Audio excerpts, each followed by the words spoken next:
Hi everyone, कैसे हैं आप। आई होप सब अच्छे होंगे। मैं निशार स्वागत करता हूं my YouTube channel Nishar maths पर। जैसे कि माय डियर स्टूडेंट्स, हमारी मैथ्स की सीरीज में चल रहा है स्टैटिक्स, जिसे कहते हैं हम सांख्यिकी।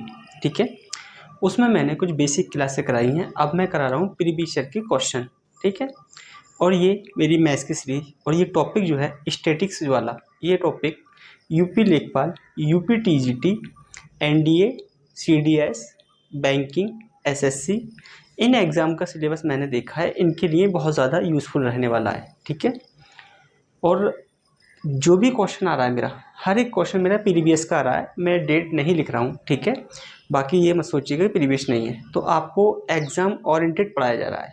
ठीक है, तो चलिए स्टार्ट करते हैं आज का पहला क्वेश्चन। निम्नलिखित आंकड़ों के लिए वृत्तरेख यानी कि पाई चार्ट बनाया गया है। ये क्षेत्र दिया हुआ है, ये प्रतिशत दे रखा है। सिंचाई 12.5% है, ऊर्जा 27.2, उद्योग एवं खनिज 15.4, परिवहन और संचार 15.9, सामाजिक सेवाएं 16.1, कृषि और ग्रामीण विकास 12.9। ठीक है, इसका क्वेश्चन देखिएगा। क्वेश्चन क्या है, ये मेरा डाटा दे रखा था और इस पे ये क्वेश्चन है। सामाजिक सेवाओं के वृत्त खंड यानी कि क्षेत्र द्वारा वृत्त के केंद्र बिंदु पर आंतरिक कोण लगभग कितना होगा। ठीक है, ये पूछ रहा है कि कौन पूछ रहा है कितना होगा, किस किस में पूछ रहा है देखिएगा। सामाजिक सेवाओं के वृत्त में, यानी कि सामाजिक सेवाओं का वृत्त कौन सा होगा मेरा, ये वाला यहाँ पूछ रहा है। तो मैं पहले आपको समझाता हूँ, देखिएगा पाई चार्ट का जो डायग्राम बनता है वो कैसा बनता है देखिएगा। इधर दिखा देता हूँ आपको ना, ऐसे करके कोई पाई चार्ट का डायग्राम होगा।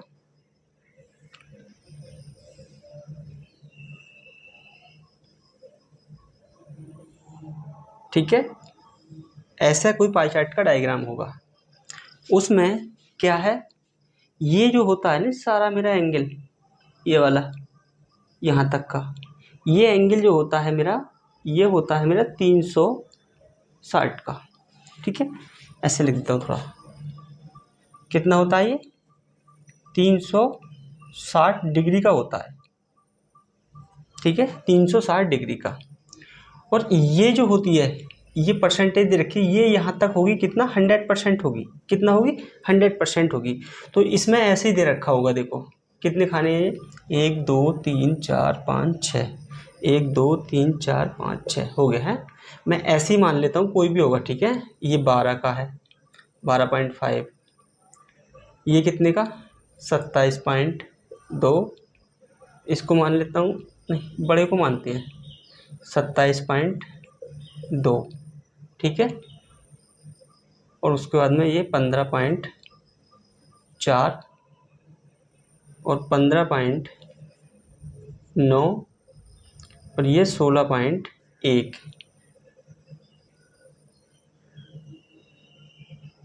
16.1 और ये 12.9। ऐसा हो गया, सारा डाटा हो गया मेरा है। इस पर लिखना आ रहा हूँ कि कृषि में कौन सा, उद्योग में कौन सा, सामाजिक सेवाओं कौन सा, वो लिखा नहीं है मैंने। ठीक है, तो ये एंगल जो होगा वो 360 का होगा। तो इसे कैसे करेंगे देखिएगा, 100% बराबर है 360 डिग्री की, 1% बराबर हो जाएगा 3.6 डिग्री के। तो मेरे से मान पूछा है किसका, सामाजिक सेवाएं, यानी कि 16.1% का मान पूछा है।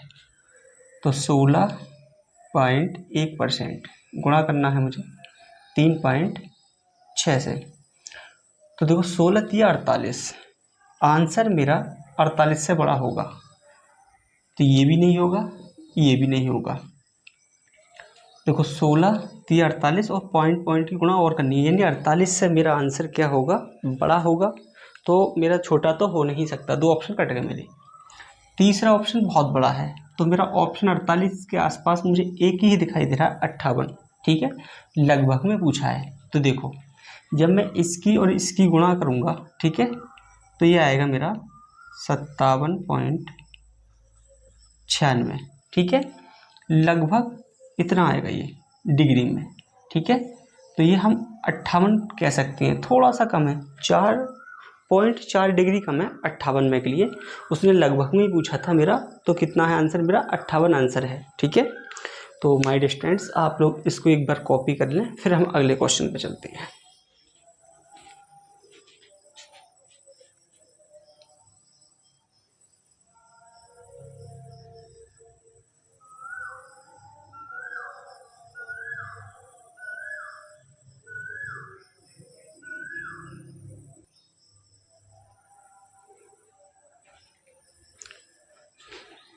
तो चलिए माय डियर स्टूडेंट्स, आपने इसको कॉपी किया होगा, ठीक है। मैं इसको रफ कर देता हूँ, फिर अगले क्वेश्चन पे चलते हैं।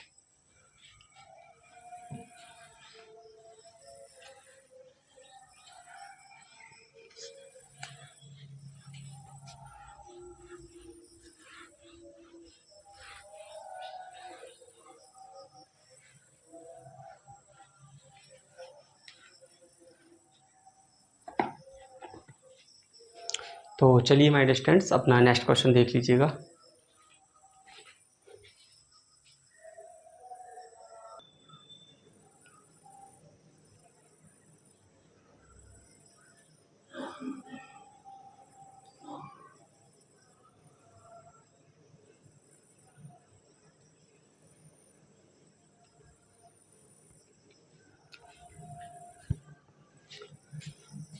तो चलिए माय डियर स्टूडेंट, क्वेश्चन को सॉल्व करते हैं। हमारा क्वेश्चन क्या है देखिएगा।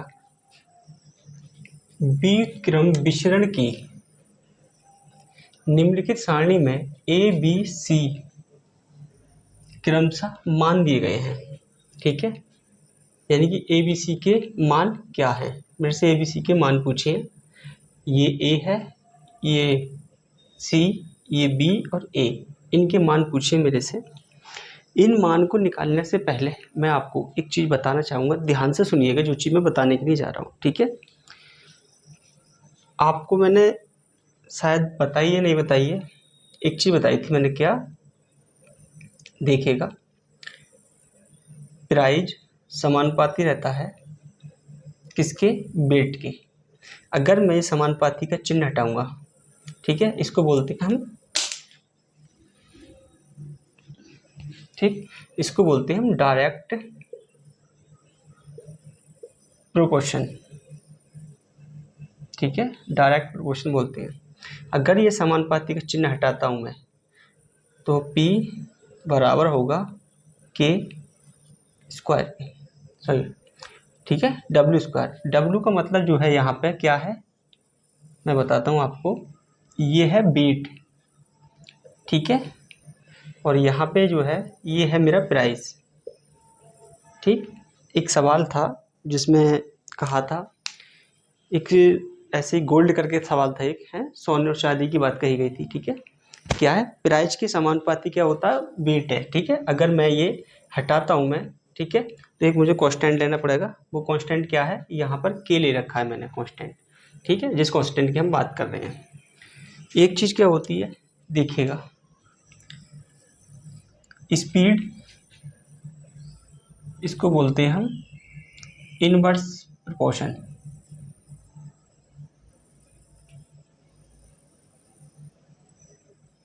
ठीक है। यानी कि स्पीड इनवर्स होगा 1 टाइम के, ठीक है। इसको लिख सकता हूँ मैं क्या, स्पीड के अनुपात टी, ये कांस्टेंट है के मेरा, तो स्पीड, ठीक है, ऐसे लिख सकता हूँ मैं इसको, ठीक, ऐसे लिख सकता हूँ। यहाँ टी क्या है, ये है मेरा टाइम, और ये एस क्या है यहाँ, ये है मेरी स्पीड, ठीक है, ये स्पीड है। ये फॉर्मूला आपने देखा होगा, ठीक, क्या है मेरा ये स्पीड बराबर, ठीक है, कांस्टेंट 1 ये टी, कांस्टेंट के नीचे टी है, ये चीज़ देखी होगी। यही बात कही है उसने, क्या बात कही है देखिएगा, व्युत्क्रम विचरण क्या है मेरा, देखिएगा, एम जो है व्युत्क्रम विचरण है किसके, एन के। तो इसे लिख सकता हूँ मैं, एम बराबर क्या, के अपॉन एन, इधर चला जाएगा जी, एम एन बराबर के, ठीक है, क्या है, एम एन बराबर के। तो देखिएगा एम एन बराबर के है। एम एन का मान कितना है, एम का मान कितना है 15 और एन का कितना है -4 बराबर के। तो के का मान कितना आ गया माय स्टूडेंट, यहाँ से -60 आ गया, -60। ठीक है, अब मेरी सुनिएगा ध्यान से। अब यहाँ ए का मान क्या रख दूं मैं, तो कि मेरा -60 आ जाए। के का मान, ए का मान क्या रख दूं, -60 आ जाए। तो अगर मैं ए की जगह 10 रख दूं, अगर मैं 10 रखूँगा तो इसकी करूँगा क्या गुणा, तो कितना होगा -60 होगा। ऐसे ही अगर मैं बी की जगह क्या रखूँ ताकि -60 आ जाए मेरा, तो बी की जगह रखना पड़ेगा मुझे -30। और सी की जगह क्या रखूँ ताकि -60 आ जाए, तो सी की जगह रखना पड़ेगा मुझे -1। ठीक है, तो ऑप्शन क्या होगा मेरा, ए का 10 बी का -30, ए का 10 बी का -30 सी का -1। ऑप्शन नंबर मेरा ए होगा। क्या होगा my dear students, option number मेरा ए होगा। ठीक है, ये चीज़ मैंने आपको समझाई, यहाँ तक आपने समझने का प्रयास किया होगा। ठीक है, अगर नहीं समझ आई है तो मेरे को बताइएगा। हमें इसको देखना था, क्या है, चाल व्युत्क्रमानुपाती होती है किसके, टाइम के, किसके, समय के व्युत्क्रमानुपाती होती है, ये तो आपको पता ही होगा। ठीक है, कोई ज़्यादा बड़ी बात नहीं थी, लेकिन यहाँ समझाना था मेरे को कंसेप्ट, जो मैंने आपको कंसेप्ट समझाया है। ठीक है, तो आप लोग एक बार इसको कॉपी करें, फिर हम अगले क्वेश्चन की तरफ बढ़ते हैं।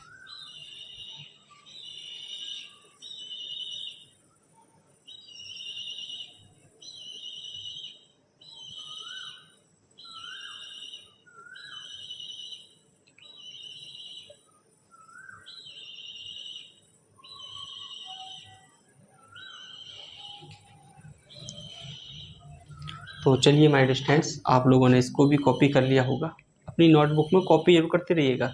अगर आप पढ़ के छोड़ देंगे नहीं, अगर आप नोट्स नहीं बनाएंगे, तो आप पे एग्जाम में कम समय में आप देख नहीं पाएंगे फिर सिलेबस को। अपने एग्जाम के नज़दीक समय में हमेशा अपने हाथ की बनाई हुई नोट्स काम देती हैं, ये चीज़ हमेशा याद रखना।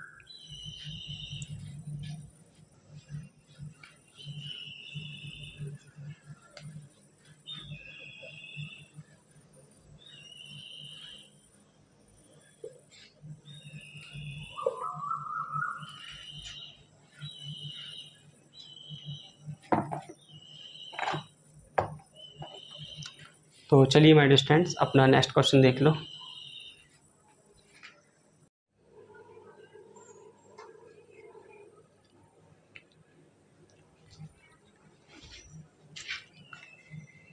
चलिए माय डियर स्टूडेंट्स, अपना क्वेश्चन देख लीजिएगा। क्वेश्चन क्या है देखिएगा, दो परिवार ए और बी के मासिक खर्च के वृत्तारेख खींचे गए और उनके खर्चों की तुलना करने के लिए दो वृत्तों की त्रिज्याओं का अनुपात 16:9 रखा गया। उपर्युक्त वर्णित वृत्तरेखों के लिए प्रयुक्त किए गए सही आंकड़े निम्नलिखित में से कौन से हैं। यानी कि क्या है, दो वृत्त बनाए गए थे जिनकी त्रिज्याओं का अनुपात जो था 16:9 था। फिर वो कहता है कि उपर्युक्त, यानी ऊपर वाली लाइन को बोल रहा है अभी, वर्णित वृत्तरेखों का मतलब होता है पाई डायग्राम।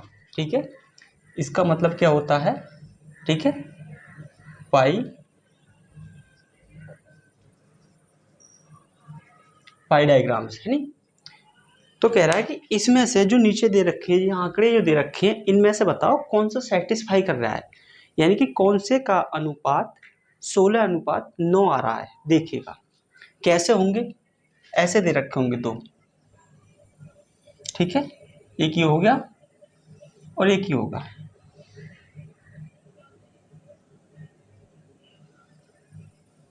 ठीक है, ऐसा होगा।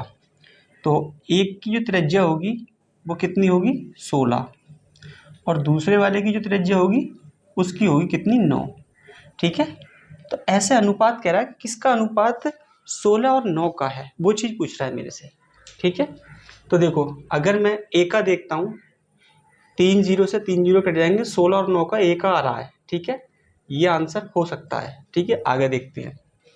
यहाँ से काटता हूँ मैं तो 8 का और यहाँ से तो ये नहीं आ रहा, इसका भी 3 और 4 और 3 का आएगा 25 और 81, इसका भी नहीं आ रहा। यानी कि मेरा ऑप्शन क्या है, ए ऑप्शन है, सिर्फ ए ऑप्शन का ही अनुपात मेरा 16:9 में आ रहा है। ठीक है, तो ज़्यादा कुछ करने की ज़रूरत नहीं थी इसके अंदर, डायरेक्ट ही सवाल दे रखा था, नॉर्मल सा सवाल है, ज़्यादा कुछ नहीं है, लेकिन समझना मुश्किल होता है थोड़ा सा। ठीक है, तो आप लोग इसको एक बार कॉपी कर लें अपनी नोटबुक में, फिर हम अगले क्वेश्चन पे चलते हैं।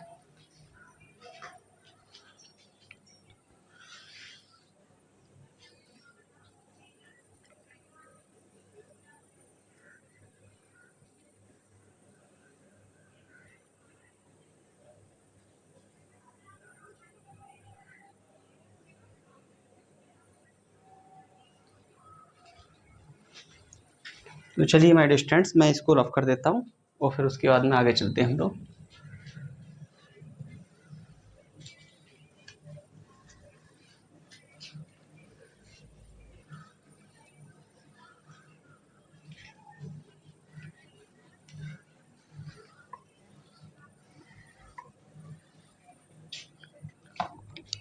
ठीक है, नेक्स्ट क्वेश्चन देख लो अपना।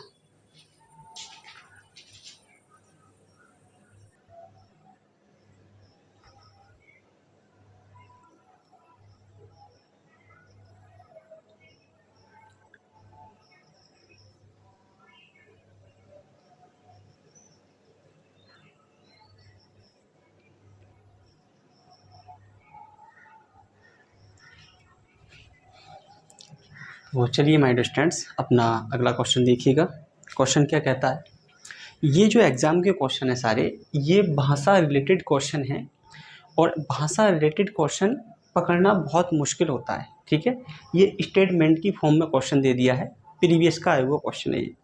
तो आपको छोटी छोटी चीज़ों को इग्नोर नहीं करना है, जो मैंने बेसिक क्लासें कराई हैं उन चीज़ों को बहुत ध्यान से पढ़ना है आपको। ठीक है, देखिएगा, निम्नलिखित कथनों पर विचार कीजिए। अधिकतम बारंबारता वाले यादृच्छिक चर का नाम बहुलक यानी कि मॉड होता है। अधिकतम बारंबारता वाले, ये कह रहा है यानी कि अधिकतम फ्रीक्वेंसी वाले, यानी जिसकी फ्रीक्वेंसी मैक्सिमम होती है उसका नाम बहुलक यानी कि मॉड होता है। ये बात बिल्कुल सही है, मैंने आपको बताया था। ठीक है, कि जिसकी फ्रीक्वेंसी ज़्यादा होती है वो मेरा मॉड होता है। ठीक है, ये बता रखी है मैंने, ये स्टेटमेंट मेरा 100% ट्रू है। ठीक है, दूसरा क्या कहता है देखिएगा, बहुलक मॉड अद्वितीय अनन्य होता है।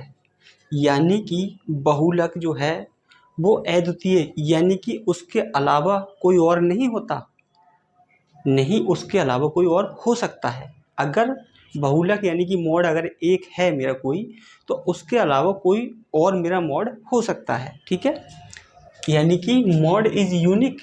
क्या मॉड यूनिक है, उसके अलावा और कोई नहीं है? नहीं, ये बात गलत है, मॉड दूसरा हो सकता है। ठीक है, ये मेरा गलत हो गया स्टेटमेंट। अब देखते हैं, कथन 1 और कथन 2 दोनों सही हैं और कथन 2 कथन 1 का सही स्पष्टीकरण करता है? नहीं, कथन दूसरा गलत है, तो ये गलत हो गया। कथन 1 और कथन 2 दोनों सही हैं, परंतु कथन 2 कथन 1 का सही स्पष्टीकरण नहीं करता, ये भी गलती है, क्योंकि 2 तो है ही नहीं मेरा। कथन 1 सही है परंतु कथन 2 गलत है, ये मेरा सही है 100%। कथन 1 गलत है परंतु कथन 2 सही है, ये भी गलत है। ठीक है, तो आंसर मेरा सिर्फ कौन सा है, मेरा सी ऑप्शन करेक्ट है। कथन 1 सही है परंतु कथन 2 गलत है।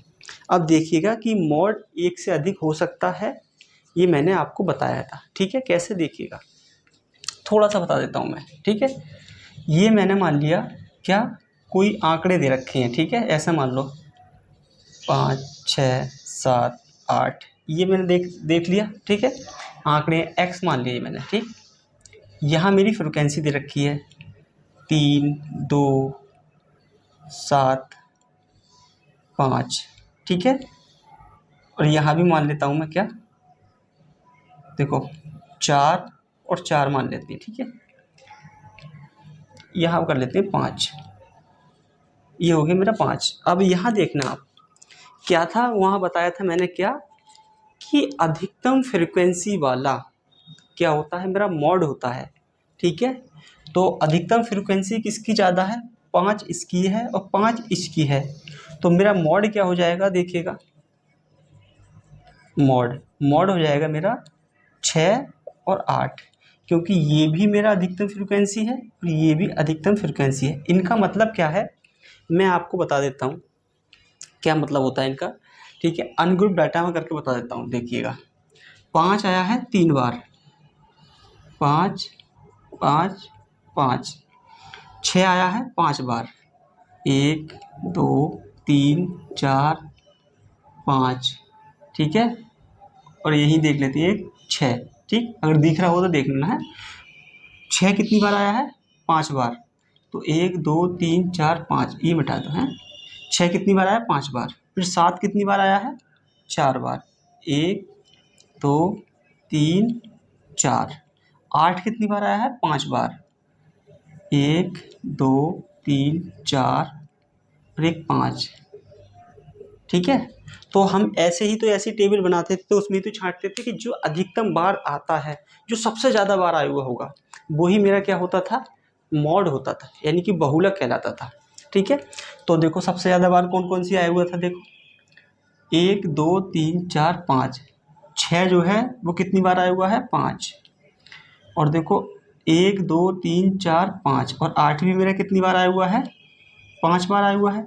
तो यानी कि मेरा मॉड जो होगा 6 और 8 दोनों ही मेरे मॉड हो जाएंगे। ठीक है, तो अब आपको समझ आ गया होगा कि मोड का कंसेप्ट क्या था। इसका मतलब ये होता है फ्रिक्वेंसी का, फ्रिक्वेंसी का मतलब होता है बारंबारता, बारंबार कोई चीज़ रिपीट होना, या आवृत्ति, किसी चीज़ की आवृत्ति होना। ठीक है, सबका मतलब एक ही होता है इसका। तो यहाँ से हमने पहचान लिया था। ठीक है, तो इसका मतलब यही था जो दूसरा स्टेटमेंट था, बहुलक मॉड अद्वितीय अनन्य होता है, यानी कि मॉड इज यूनिक। क्या मॉड यूनिक होता है, मॉड यूनिक नहीं होता। यूनिक जब होता मॉड की मॉड के अलावा कोई और मॉड नहीं होता। तो मॉड तो बहुत सारे हो सकते हैं, मोर देन हो सकते हैं, 3 भी हो सकते हैं, उसका कोई वो थोड़ी है। जो संख्या ज़्यादा बार रिपीट हो रही होगी वही मेरा मॉड होगा। अब यहाँ मैक्सिमम ज़्यादा बार रिपीट कौन सा था, 8 5 बार था, 6 भी 5 बार था, तो 6 और 8 क्या हो गया, मेरा मॉड हो गया। ठीक है, तो ये स्टेटमेंट की फॉर्म थी, ये आपको क्लियर हो गई होगी। सही है, और ये पहले ही देख रखा है कि अधिकतम बारंबारता वाले यादृच्छिक चर का नाम बहुलक मॉड होता है। कि हाँ, ये बात बिल्कुल सही है कि जो ज़्यादा बार आएगा उसका जो है नाम क्या होगा, वो मॉड होगा, यानी कि बहुलक होगा मेरा। तो इस चीज़ को आप एक बार पढ़ें, मैं थोड़ा सा आपको वक्त देता हूँ। ठीक है, उसके बाद हम आगे चलेंगे।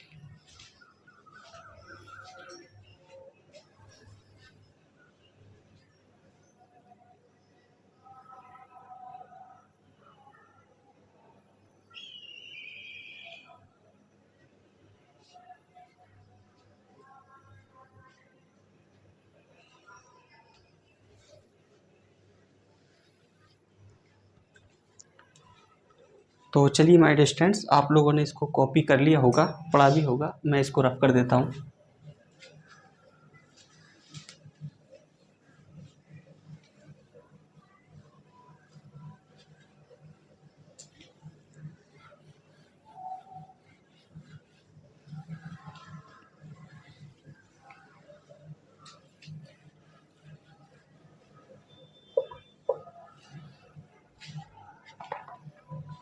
तो चलिए माय डियर स्टूडेंट्स, अपना अगला क्वेश्चन देख लो।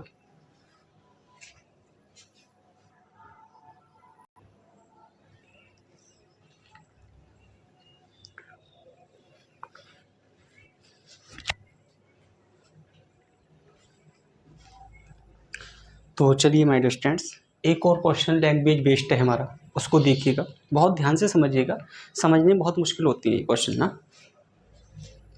जन्म पंजीयक के कार्यालय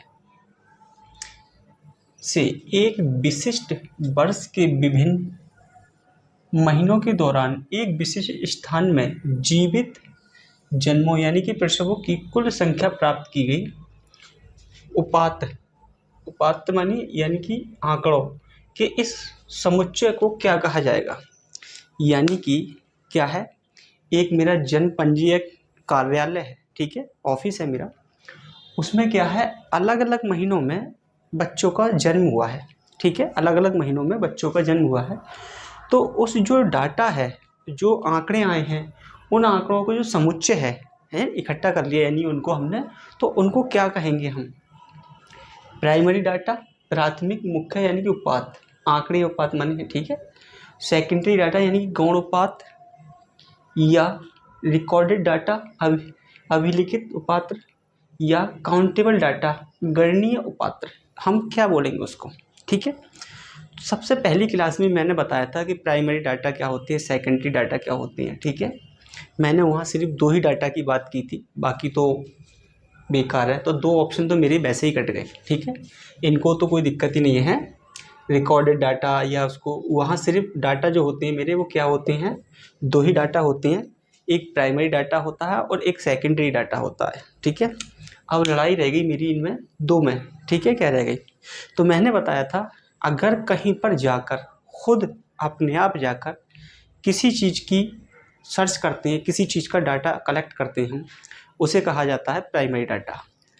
और जो किसी के थ्रू कराया जाता है, ठीक है, जो किसी का डाटा कलेक्ट कर हुआ है और उसको हमने लिया, उसको यूज कर लिया, वो होता है मेरा सेकेंडरी डाटा, ठीक है।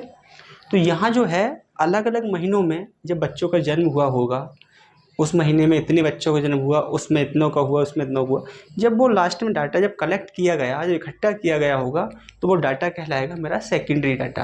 क्योंकि अलग अलग महीनों पे जो कार्यालय में, ऑफिस में होंगे, वो लोग अलग अलग लोगों के द्वारा ही कलेक्ट किया गया होगा डाटा, ठीक है। और फिर एक साथ नहीं किया गया डाटा कलेक्ट, वो अलग अलग महीनों में किया गया है, ठीक है।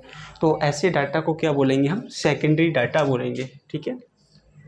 ऑप्शन नंबर मेरा 2 सही है, ठीक है। तो आप ध्यान रखिएगा, ऐसे क्वेश्चन एग्जाम में फंसा देते हैं, लैंग्वेज बेस्ड क्वेश्चन कराए हैं मैंने आज कई सारे, ठीक है। तो हमारे स्टूडेंट्स आज की क्लास यहीं तक रखते हैं। क्लास कैसी लगी आपको कमेंट सेक्शन में बताइएगा, अच्छी लगी हो तो लाइक कीजिएगा और वीडियो को दोस्तों में शेयर कर दीजिएगा। अच्छी नहीं लगी हो तो डिसलाइक कीजिएगा, डिसलाइक क्यों किया उसका रीज़न कमेंट सेक्शन में बताइएगा, ठीक है। और अच्छी लगी है फिर भी उसका रीज़न कमेंट सेक्शन में दे दिया करें आप लोग, ठीक है। और ये मेरी क्लास आज तो मैंने थोड़ा इस टाइम पे दे दी है, लेकिन मेरी क्लास ये सुबह में हो रही है, ठीक है। कोई दिक्कत थी, नेट प्रॉब्लम, इस करके मेरी सुबह में क्लास नहीं हो पाई थी आज, ठीक है। और अगर कोई चीज़ समझ नहीं आई है यहाँ पे, ठीक है, तो आप कमेंट सेक्शन में लिख दें। अगर कमेंट सेक्शन में नहीं भी लिखना चाहते हैं आप, तो आप मेरे से बात कर सकते हैं, 2 PM से 3 PM बात कर सकते हैं। मैंने अपना कॉन्टैक्ट नंबर वीडियो के डिस्क्रिप्शन लिंक में दे रखा है, वहाँ से जाके आप मेरे से बात कर सकते हैं, ठीक है। और क्लास देखने के लिए आप सभी का धन्यवाद।